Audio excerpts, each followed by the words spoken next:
हवस इंसान के लिए इतनी खतरनाक होती है कि जब इंसान के सर पर चढ़ जाए तो एक क्षण में अपने परिवार का सर्वनाश कर सकता है। तो ऐसी ही एक घटना के ऊपर एक घटना है। एक शादीशुदा महिला जिसकी उम्र 25 साल है और इसके 3 बच्चे होते हैं और चेन्नई में रहती है। तो आखिर ऐसा क्या हुआ जो ये घटना घटी? इस घटना के पीछे की सच्चाई जानने के लिए आप हमारी वीडियो को अंत तक जरूर देखिएगा। नमस्कार, मैं हूं अंजना ओम कश्यप और क्राइम एंड अवेयरनेस में आपका स्वागत है। नाजरीन, बिहार में एक लड़का था जिसका नाम रोहन था और इसकी उम्र 14 साल थी। वो बेरोजगार था तो घर वाले इसको कहते हैं कि कोई काम धंधा ढूंढ लो, घर के हालात बहुत खराब हैं। तो नाजरीन, वो काम ढूंढने चेन्नई आ जाता है और वहाँ एक बनियान की फैक्ट्री में इसको काम मिल जाता है।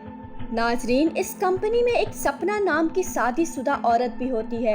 एक दिन दोनों की मुलाकात हो जाती है।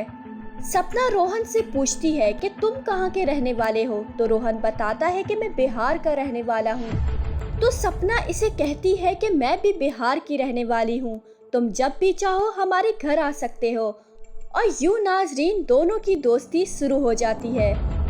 नाजरीन, एक दिन सपना अपनी पति से कहती है कि हमारी कंपनी में एक लड़का है जो बिहार से आया है और यहाँ चेन्नई में रहता है, जिसकी उम्र 14 साल है। क्यों ना हम इसे घर पर बुलाएं? तो सपना का पति मान जाता है और यूँ रोहन का आना जाना सपना के घर शुरू हो जाता है। नाजरीन, एक रात सपना का पति किसी काम से शहर से बाहर होता है और इस शाम को रोहन खाना खाने सपना के घर आ जाता है। सपना घर में अकेली होती है तो सपना पति को फोन मिलाती है कि आज मैं घर पर अकेली हूँ, तो क्या रोहन को घर पर रोक लूँ? तो सपना का पति मान जाता है कि आज तुम रोहन को घर पर रोक लो। और यूं नाजरीन, रोहन इस रात को खाना खाने के बाद सपना के घर सो जाता है। सपना भी अपने छोटे बच्चों के साथ अपने कमरे में सो जाती है।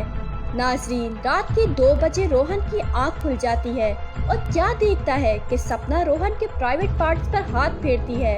तो रोहन घबरा कर उठ जाता है और सपना पर गुस्सा हो जाता है, लेकिन सपना अपनी मीठी मीठी बातों से इसको मना लेती है। अब नाजरीन, ये नाजायज ताल्लुक दोनों के दरमियान रोज का मामूल बन जाता है। एक दिन रोहन खाना खाने सपना के घर आया और सपना भी घर पर अकेली थी।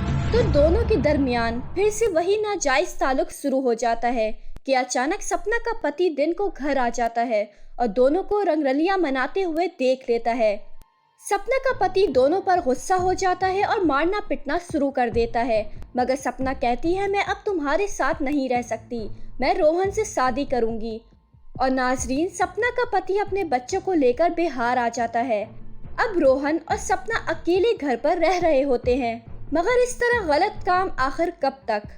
एक दिन रोहन का सपना से झगड़ा हो जाता है और रोहन सपना से कहता है कि मैं अब तुम्हारे साथ नहीं रह सकता और मैं बिहार जा रहा हूँ।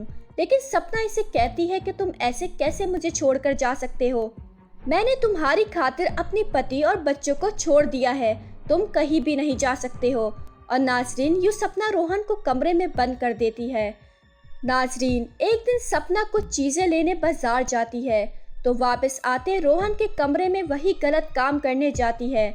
तो रोहन होशियारी से सपना पर चाकू से हमला कर देता है और सपना वहीं तड़प तड़प कर मर जाती है। रोहन गली में खून आलूदा कपड़े के साथ आकर शोर मचाता है कि सपना की किसी ने हत्या कर दी है। सारे पड़ोसी जमा हो जाते हैं और इतने में पुलिस भी आ जाती है। पुलिस लाश को पोस्टमार्टम के लिए भिजवा देती है और रोहन को अपने तहवील में ले लेती है। मजीद तफ्तीश के बाद रोहन इकरार जुर्म करता है कि वो हत्या रोहन ने ही की है और तफसील पुलिस को बता देता है। तो आप बताइए, आज की इस घटना में गलती किसकी थी? सपना की, रोहन की या सपना के पति की, जो इसने एक अजनबी पर एतबार किया? नाजरीन, हवस जब हमारे जहन पर हावी हो जाती है तो वो हमारी जिंदगी ही बर्बाद कर देती है। हर पति को चाहिए कि अपनी पत्नी को बहुत मोहब्बत करे और किसी अजनबी मर्द को अपनी पत्नी के नज़दीक ना लाने दे। हर पत्नी को भी चाहिए कि वो अपने पति और अपने बच्चों की इज्जत का ख्याल रखे। और हर नौजवान को मेरी ये दरख्वास्त है कि अपने माँ बाप का सहारा बने, ना कि सारी उम्र रोहन की तरह जेल में गुजार दें।